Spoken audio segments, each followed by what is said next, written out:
8 मार्च 2014 एक बिल्कुल सामान्य रात। 239 लोग, एक आधुनिक विमान और एक ऐसी उड़ान जो कुछ ही घंटों में इतिहास की सबसे रहस्यमयी घटनाओं में बदलने वाली थी। सोचिए, अगर एक विमान जिसमें सैकड़ों लोग सवार हों, कोई इमरजेंसी सिग्नल नहीं और आज इतने साल बाद भी कोई यह निश्चित रूप से नहीं बता सकता कि वास्तव में उस रात हुआ क्या था। ये है फ़्लाइट MH370 की कहानी। दुनिया में हर दिन लगभग 1 लाख कमर्शियल फ़्लाइट्स उड़ती हैं। आधुनिक एविएशन टेक्नोलॉजी इतनी एडवांस है कि एक विमान की लोकेशन कई अलग-अलग सिस्टम से ट्रैक की जा सकती है। लेकिन 8 मार्च 2014 ने इस सोच को हमेशा के लिए बदल दिया। उस रात जो हुआ उसने एविएशन एक्सपर्ट, गवर्नमेंट्स, इन्वेस्टिगेटर्स और पूरी दुनिया को एक ऐसे सवाल के सामने खड़ा कर दिया जिसका जवाब आज भी पूरी तरह नहीं मिला। फ़्लाइट MH370 मलेशिया एयरलाइंस की एक नियमित इंटरनेशनल फ़्लाइट थी। इसका रूट था कुआलालंपुर से बीजिंग। विमान था बोइंग 777-200ER। उस समय दुनिया के सबसे भरोसेमंद लॉन्ग हॉल पैसेंजर एयरक्राफ्ट में से एक। विमान में कुल 239 लोग मौजूद थे, जिसमें पैसेंजर्स और क्रू मेंबर्स दोनों शामिल थे। मौसम सामान्य था, किसी बड़ी टेक्निकल प्रॉब्लम की जानकारी नहीं थी। फ्लाइट के स्थानीय समय के अनुसार रात लगभग 12:41 AM पर उड़ान भरी। शुरुआत में सब कुछ नॉर्मल था, किसी को अंदाज़ा भी नहीं था कि अगले 1 घंटे में यह फ्लाइट इतिहास का सबसे बड़ा एविएशन मिस्ट्री बन जाएगी। उड़ान भरने के कुछ ही समय बाद एयर ट्रैफिक कंट्रोल ने MH370 से आखिरी बार संपर्क किया। सब कुछ सामान्य लग रहा था, लेकिन कुछ मिनट बाद रडार स्क्रीन पर जो हुआ उसने पूरी दुनिया को हैरान कर दिया। और यहीं से शुरुआत होती है फ़्लाइट MH370 की सबसे बड़ी पहेली। 8 मार्च 2014 उड़ान भरने के लगभग 38 मिनट बाद मलेशिया एयर ट्रैफिक कंट्रोल से निकलकर वियतनाम के कंट्रोल क्षेत्र में प्रवेश करने वाला था। यह एविएशन में एक सामान्य प्रक्रिया है। हर फ्लाइट एक कंट्रोल जोन से दूसरे कंट्रोल जोन में हैंडओवर होती है। ठीक इसी दौरान कॉकपिट से आखिरी रेडियो मैसेज सुनाई दिया, गुड नाइट मलेशिया 370। यह एक बिल्कुल सामान्य संदेश था। उस समय किसी को अंदाज़ा नहीं था कि यही इस विमान की आखिरी आधिकारिक आवाज़ होगी।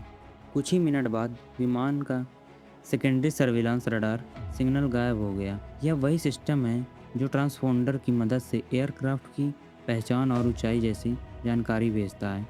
सामान्य स्थिति में अगर ट्रांसपोंडर बंद हो जाए तब मिलिट्री रडार जैसे कुछ दूसरे सिस्टम विमान की स्थिति का पता लगा सकते हैं और यहीं से कहानी सामान्य नहीं रही।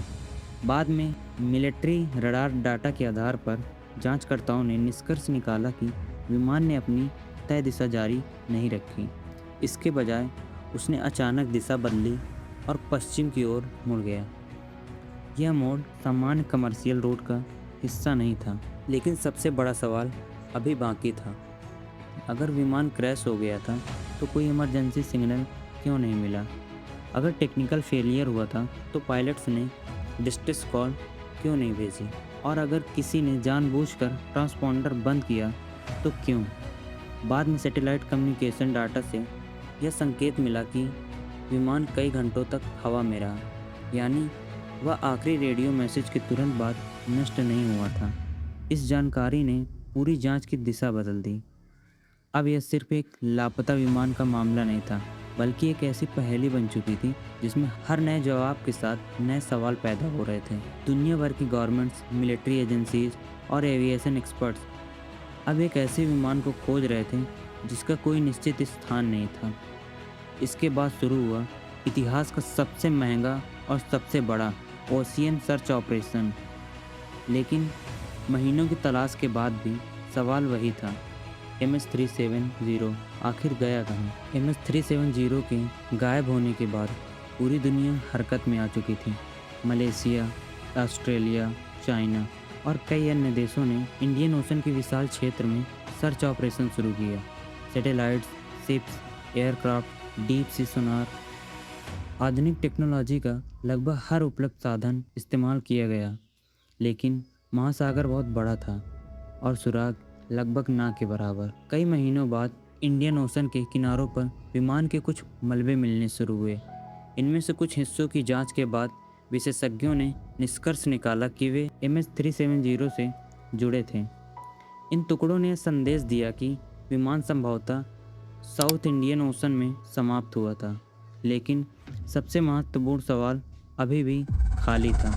आखिर ऐसा हुआ कैसे? यही वजह है कि MH370 आज भी एविएशन हिस्ट्री के सबसे बड़े अनसॉल्व मिस्ट्रीज में गिना जाता है। कभी कभी इतिहास हमें जवाब नहीं देता, सिर्फ सवाल छोड़ देता है। MH370 सिर्फ एक लापता विमान नहीं था, वह 239 जिंदगियों की अधूरी कहानी थी, जिनके परिवार आज भी इंतजार और सवालों के बीच जी रहे हैं। शायद किसी दिन समुद्र अपनी खामोशी तोड़े, या शायद यह रहस्य हमेशा इंसानी इतिहास के सबसे बड़े अनसुलझे सवालों में दर्ज रहे, क्योंकि कुछ रहस्य समय के साथ पुराने तो हो जाते हैं, लेकिन कभी पूरी तरह खत्म नहीं होते।